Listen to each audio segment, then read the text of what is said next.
Welcome to video number 2 of the 4-video series covering on-screen takeoff. Today I'm going to do a tech demo of the basic features and function of on-screen, and by the end of this video you should be able to complete a simple takeoff using this program. So we'll open the program here and start a new bid or takeoff. We'll go to File, New, Bid, name it the project you want to name. We'll call it Project Bid. More than likely you'll name it the project name you are bidding. Find your plans, mine are on my desktop, called Tech Demo Plans, and create the bid. First thing you want to do is convert your PDFs to TIFF images. TIFF images are a smaller file format and will process more quickly in on-screen takeoff program.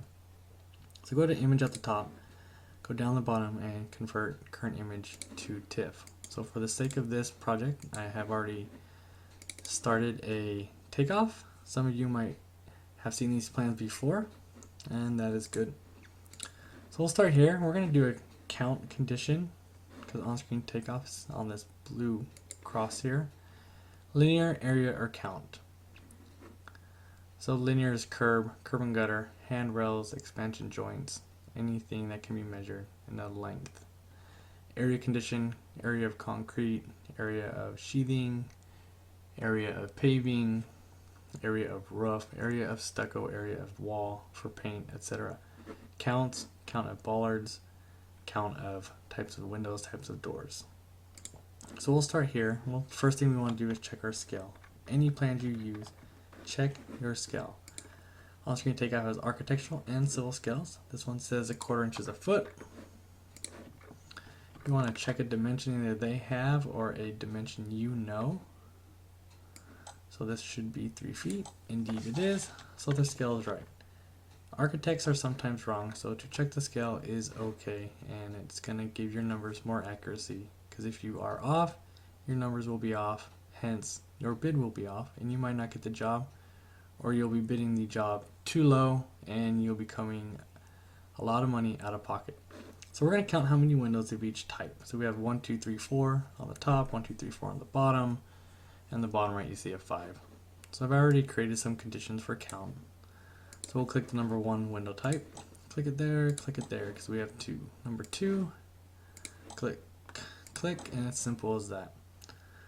So we'll do number 4, and you can see here we'll do an auto count feature for number 3. So we'll click the 3 over here on the right hand corner called auto count, highlight the symbol, and this is going to search all the symbols that look like this one. So you can find hexagons and number 3s.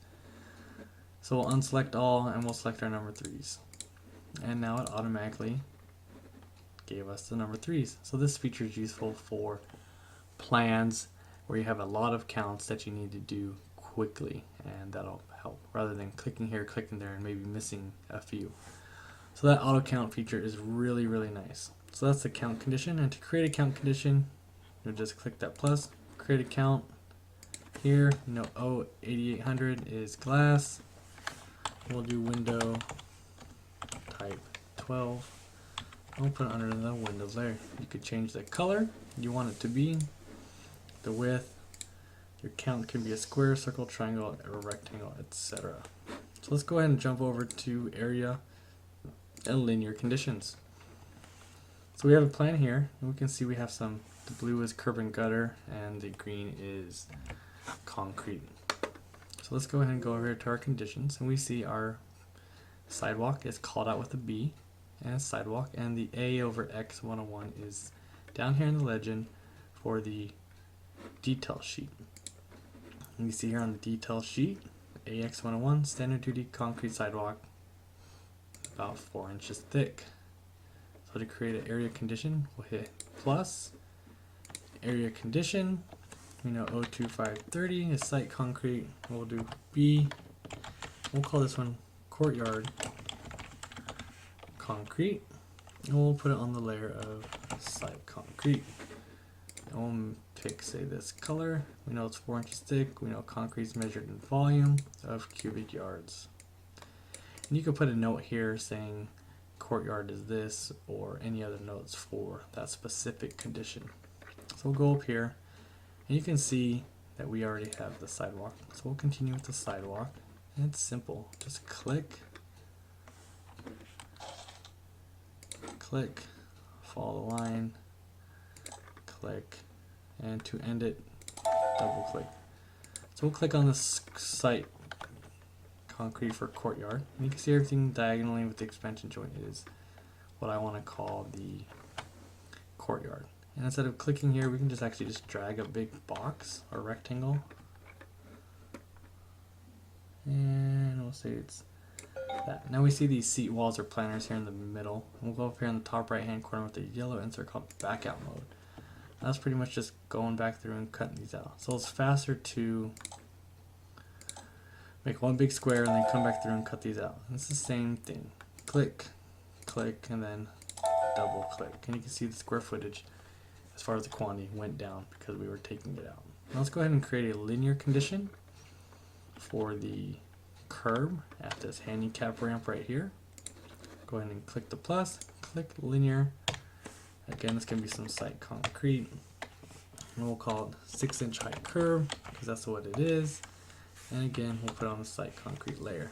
Now we know the height, when they actually form it and build it, it's going to be 12 inches, and the thickness is 6. We'll make the curb red, and when curb is usually measured in length, and because we know the dimensions by the detail, we can put volume for cubic feet. So linear is what it says. It's a linear thing. You just drag it. So same with curb and gutter. Same with handrails. You can do gutter around the house even. And here's another handicap ramp with some curb. And pretty much just drag it. This program is really, really user friendly. Another cool feature you see, we have some curves here. So we'll click on our curb and gutter. And just drag it. Say we've met our curb here. This square box in the middle is to just push it into a curve. If you right click on it, you'll see set as curve segment is checked, or if you double click the condition and go to the advanced tab, you can check it for use for everything. So that's curve segments, linear fashions, areas, and that's pretty much all you need to know about on-screen takeoff is those 3 counts. Just know how things are bid, know how things come. So I want to go ahead and go over a couple advanced takeoff. So we'll go here to a set of plans we all know. So the first thing we want to do is check the scale. It says it is 1/4 inches a foot. We'll go ahead and check the scale. So this should be 13 by 13. So this is the roof, and it is about 12 foot 4, 12 foot 5. So we know the scale is off. So to set a scale if it's off, click edit, calculate scale. So we know that's 13 feet. And we'll say it's, then you tell them this length here is 13 feet. And it'll calculate a scale according to that. So 1 inch equals 4 foot 2.55, etc. inches. And we hit OK. So we want to know, since this is the roof, how much roof sheathing will be for this roof. Again, it's an area condition, and we're just going to go ahead and drag it here. We should get roughly about 169 square feet. This says about 171, and we can go here and fine tune it on every corner if we choose. So again, checking your scale is really important. So here we have the sheds, walls, and subfloor because we're looking down at it. Again, let's check the scale. I'm going to go ahead and calculate the scale because I know this one is already off. Again, we're going to call this 12 feet, and we're going to tell them this length is 12 foot. And you can adjust this, and so that length is 12 foot. So it's roughly about the same. 1 inch is 4.25 inches. We'll hit OK. So say you want to get the square footage of the siding, how many linear feet of wall, and how much subfloor in one shot. So under rough carpentry, let's select, holding down the control, select the 2x4 wall, and that's a linear fashion. Siding is going to be linear, but it's going to know that we're going 8 feet high for the sides. So we should have roughly about 48 lineal feet and 96 square foot per side. And the subfloor sheeting should be about 144 square feet, the 12 foot by 12 foot. So now we have all those, and we drag our area condition over everything, and now we have all of our numbers. So again, 12 foot times 4 is 48 lineal feet. Siding, 96. So if you hover over here, we have subfloor sheathing. Now we know by double clicking on it, our subfloor sheathing is on the subfloor layer. We know our 2x4 wall is on the exterior wall layer. So let's go down to our layer area and let's turn those off. So subfloor uncheck, you can see it goes away, and exterior walls uncheck. Now we have siding. See, siding here is 12 lineal feet, 8 feet high is 96 square feet. We know a sheet of plywood is 4 foot by 8 foot, 32 square feet. Divide that and we get how many sheets we need for the project. So those are the functions, a couple advanced functions, but those are the basic features and functions of on-screen takeoff. Hope you've enjoyed this video, and I look forward to seeing you in video number 3 and discussing the advantages and disadvantages of this program. Thank you.